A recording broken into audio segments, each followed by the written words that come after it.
Bonjour à tous, bienvenue à notre méditation quotidienne. Alors, ces jours-ci, nous arrivons vers ce qu'on pourrait dire être le cœur de la parabole.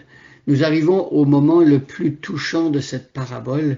Nous avons vu que le fils a quitté la maison de son père, il a dilapidé l'héritage que son père lui avait donné, même le père qui lui donne l'héritage avant de mourir, et le fils se retrouve à travailler pour un homme étranger et il s'occupe des porcs, des cochons. Pour un juif, on ne peut pas aller plus bas que ça.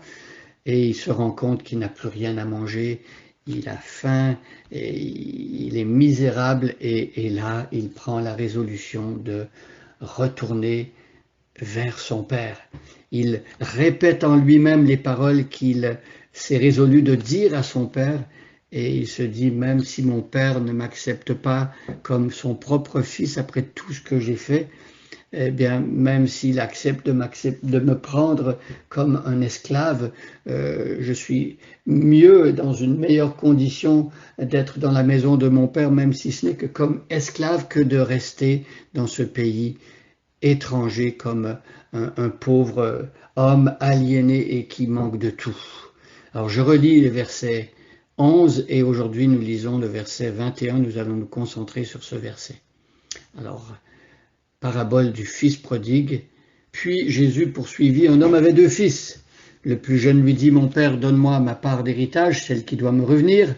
Et le père fit le partage de ses biens entre ses fils. Quelques jours plus tard, le cadet vendit tout ce qu'il avait reçu et s'en alla dans un pays lointain. Et là, il gaspilla sa fortune en menant grande vie.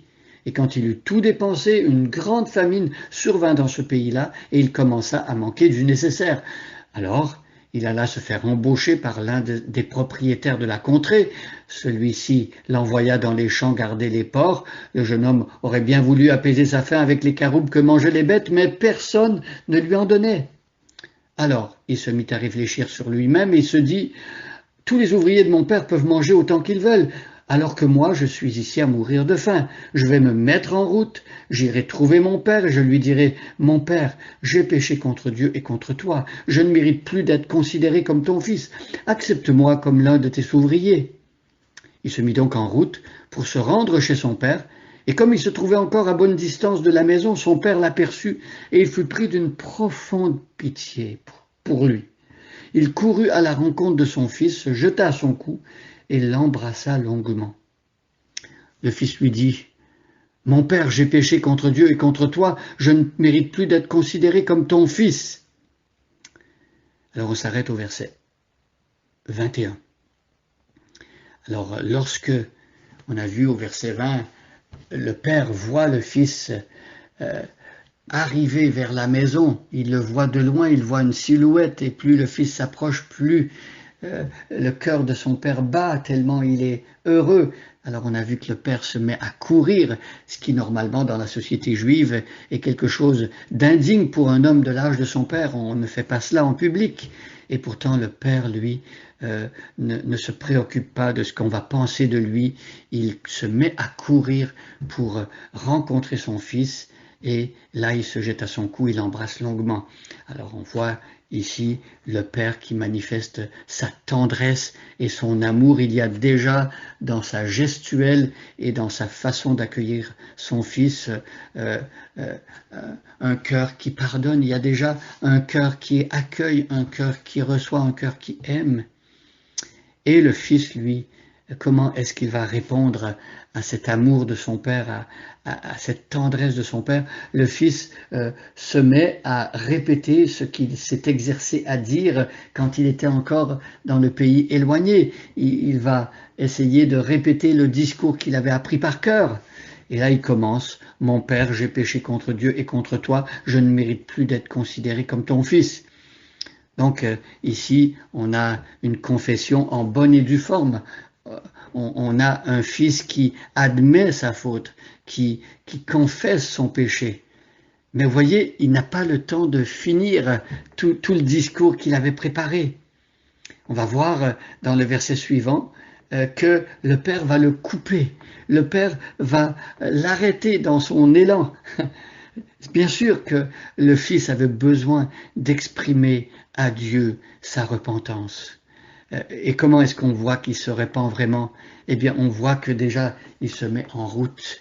On voit qu'il quitte l'endroit où il a péché. Il quitte cette condition où il a déplu à son père. Il va partir de ce pays éloigné. Il va partir de cet endroit où il a péché, où il a dilapidé les biens de son père. Et il va se mettre en route. Il va revenir vers son père. C'est la démarche que le pécheur fait quand il revient vers Dieu. Il laisse derrière ce qui a déplu à Dieu. Il a pris conscience, il a réfléchi que l'orientation de sa vie ne plaisait pas à Dieu et donc il change de direction. C'est ce que le Fils fait ici. Et il revient vers son Père. Et là, il y a l'étape de la confession. Lorsqu'on se repent de ses péchés, on vient devant Dieu et on confesse, on avoue, on exprime de quelle façon on n'a déplu à Dieu. Mon Père, j'ai péché contre Dieu et contre toi. Voyez, le Fils est prêt à avouer les mauvais choix. Il avoue qu'il a blessé son Père. Et il dit qu'il ne mérite plus d'être considéré comme son Fils. Voyez, ici, le Fils, l'argument qu'il a devant Dieu, ce n'est pas ses mérites personnels. Dieu ne devrait pas l'écouter parce que voilà, le Fils aurait fait ceci, cela. Il dit lui-même, je ne mérite plus d'être considéré comme ton Fils. Mes amis, notre péché fait la même chose. Lorsque l'on pêche contre Dieu, on ne mérite plus d'être considéré comme son Fils. Nous avons déshonoré Dieu, nous l'avons blessé par nos actions, nos paroles, notre cœur. Et pourtant, nous allons voir dans la suite comment Dieu va répondre à la confession des péchés de son Fils, comment le Père va agir, comment il va réagir. Et mes amis, je vous encourage, si vous avez pris conscience, si Dieu vous a convaincu que vous avez mal agi, je vous encourage à confesser devant Dieu votre faute, de lui avouer tout, de lui dire de ne pas chercher à vous excuser, à vous justifier vous-même, mais de simplement dire à Dieu, j'ai péché contre Dieu. Et si vous avez péché contre une personne, dites-le à Dieu, j'ai péché contre Dieu et j'ai péché contre mon épouse, j'ai péché contre mon enfant, j'ai péché contre mes parents, etc., etc. Et vous allez voir, le Seigneur accueille cette confession. Il y a des textes dans la lettre de Jean qui nous disent que si nous confessons nos péchés, il est fidèle et juste pour nous pardonner et pour nous purifier de toute iniquité. Nous sommes purifiés par le sang de Jésus-Christ qui est mort sur la croix. Alors venons à Dieu avec notre fardeau de péché et avouons-lui toutes nos fautes et le Seigneur va pardonner. Bonne journée à chacun et à chacune et soyez bénis.